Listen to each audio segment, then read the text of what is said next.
राधे राधे भक्तों। तो आज हम कार्तिक मास की कथा का 9वां अध्याय सुनेंगे।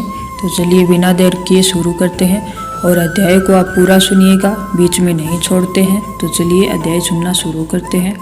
राजा पृथु ने कहा, हे मुनि श्रेष्ठ नारद जी, आपने कार्तिक माह के व्रत में जो तुलसी की जड़ में भगवान विष्णु का निवास बताकर उस स्थान की मिट्टी की पूजा करना बतलाया है, अतः मैं श्री तुलसी जी के महात्म्य को सुनना चाहता हूँ। तुलसी जी कहाँ और किस प्रकार उत्पन्न हुई, यह बताने की कृपा करें।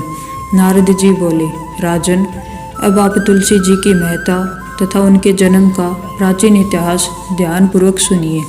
एक बार देवगुरु बृहस्पति और देवराज इंद्र भगवान शंकर का दर्शन करने कैलाश पर्वत की ओर चले। तब भगवान शंकर ने अपने भक्तों की परीक्षा के लिए जटाधारी दिगंबर का रूप धारण कर उन दोनों के मार्ग में अवरोध उत्पन्न किया। यद्यपि वह तेजस्वी, शांत, लंबी भुजा और चौड़ी छाती वाले गौर वर्ण अपने विशाल नेत्रों से युक्त तथा सिर पर जटा धारण किए वैसे ही बैठे थे, तथापि उन भगवान शंकर को न पहचान कर इंद्र ने उनसे उनका नाम व धाम आदि पूछते हुए कहा कि क्या भगवान शंकर अपने स्थान पर हैं या कहीं गए हुए हैं। इस पर तपस्वी रूप भगवान शिव कुछ नहीं बोले। इंद्र को अपने त्रिलोकीनाथ होने का गर्व था। उसी अहंकार के प्रभाव से वह चुप किस प्रकार रह सकता था। उसने क्रोधित होते हुए उस तपस्वी को गुड़क कर कहा, अरे, मैंने तुझसे कुछ पूछा है और तू उसका उत्तर भी नहीं देता। मैं भी तुझ पर वज्र का प्रहार करता हूँ, फिर देखता हूँ कि कौन तुझ दुर्मति की रक्षा करता है। इस प्रकार कहकर जैसे ही इंद्र ने उस जटाधारी दिगंबर को मारने के लिए हाथ में वज्र लिया, वैसे ही भगवान शिव ने वज्र सहित इंद्र का हाथ स्तंभित कर दिया और विकराल नेत्र कर उसे देखा।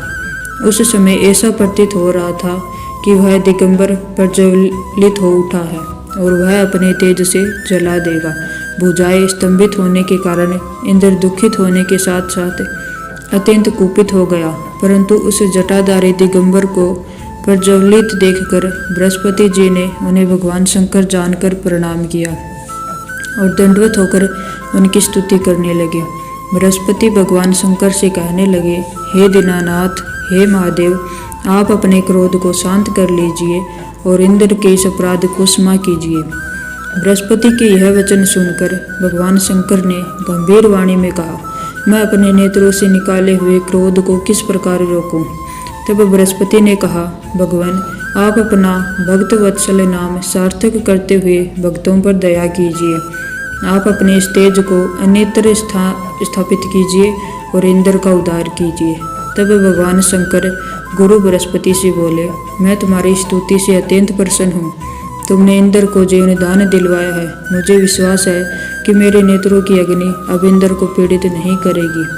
बृहस्पति ने इस प्रकार कहकर भगवान शिव ने अपने मस्तक से निकाले हुए अग्निमय तेज को अपने हाथों में ले लिया और फिर उसे क्षीर सागर में डाल दिया। तत्पश्चात भगवान शंकर अंतर्ध्यान हो गए। इस प्रकार जिसको जो जानने की कामना थी उसे जानकर इंद्र तथा बृहस्पति अपने स्थान पर चले गए। इससे आगे का हम अगले अध्याय में सुनेंगे। तो अगर आपको ये कथा पसंद आई हो या अध्याय पसंद आया हो तो हमारे वीडियो को लाइक कीजिएगा और चैनल को सब्सक्राइब कीजिएगा। मिलते हैं अगले अध्याय के साथ, तब तक के लिए राधे राधे।